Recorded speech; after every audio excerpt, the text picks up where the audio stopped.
8:25, welcome back to the show. And as we continue our coverage and conversation about Election Day from Washington to your local school board, the choices are as wide as a Mack truck. Now, with unemployment still extremely high and even up a slight tick, jobs are on the forefront in the minds of voters looking at the presidential candidates. And now they each have a plan that they believe will put America back to work. Now, as different as they are, Lori Cook from the Richland County Public Library's Job Center believes that they're actually, in your words, mutually agreeable and workable. Yes. I think in general, what I see when I look at their job plans is that, Romney has a kind of a future look at things. Mm-hmm. How can we improve the economy down the road by improving relationships with China, Latin America, trade agreements, taxes, that kind of thing. Right. Whereas Obama is how can we spend money now and invest in maybe hiring local workers, state workers, that kind of thing. But when you think about it, we need both. We need a long-term plan and a short-term plan. And both of these candidates do have plans for the future and for right now.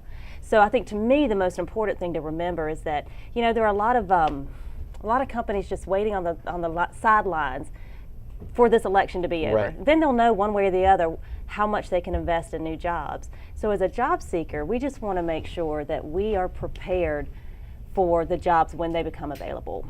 Now, how's that going to play out? If and we can throw out some hypotheticals, but okay, so if you're looking at Romney's got the long-term plan, Right. What's that going to mean for the job seeker tomorrow, Wednesday morning, wakes up and Romney has been elected, or January 21st when he actually is put into office, versus the short term? Right. Well, among many things that Romney wants to do, one thing is that he definitely wants to increase our domestic energy. So I would say there'll be a lot of jobs in even green energy, new energy, the same old energy that we've had, but a lot of focus on that, and on manufacturing and all the other places, and small business. So a lot of private sector jobs, and this is important to know that in South Carolina, 97% of our hiring comes from small businesses. Okay. So we want that. We want to invest in our small businesses. Sure. When you look at Obama's plan, one thing that you may see, among many things, is that there's an investment in more public sector jobs, your teachers and your firemen and your police officers. So do you see those the government jobs like that expanding if he's successful tomorrow and he hangs on for another 4 years? Do you see that being rather quickly? The school districts, the service jobs are going to go, okay, here's what we got, we know it.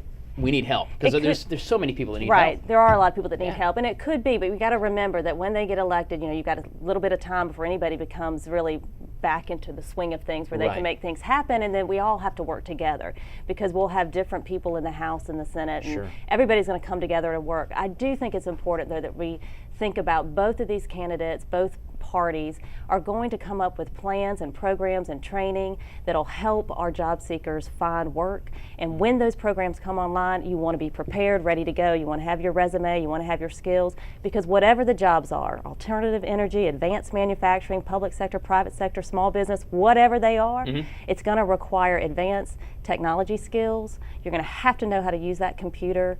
You're going to have to be familiar with all of that. And that's where the library comes into play. Come on, we are bipartisan, nonpartisan, whatever you want to call it. We're for everybody. Everybody belongs at the library. Just get a job, right? Come get those computer classes. Come find out how to become employable, because regardless of who wins, the jobs are coming, and you got to be ready. There you go. All right, that's fantastic stuff. Thank you very much. You vote today yet? You need to go vote. Right after this. I'm heading out. Very good. That's right. Our election coverage is going to continue here on Good Day Columbia. We, in fact, are going to take a little civics lesson in just a bit and learn about what is the Electoral College and how does that play into how the president gets his job.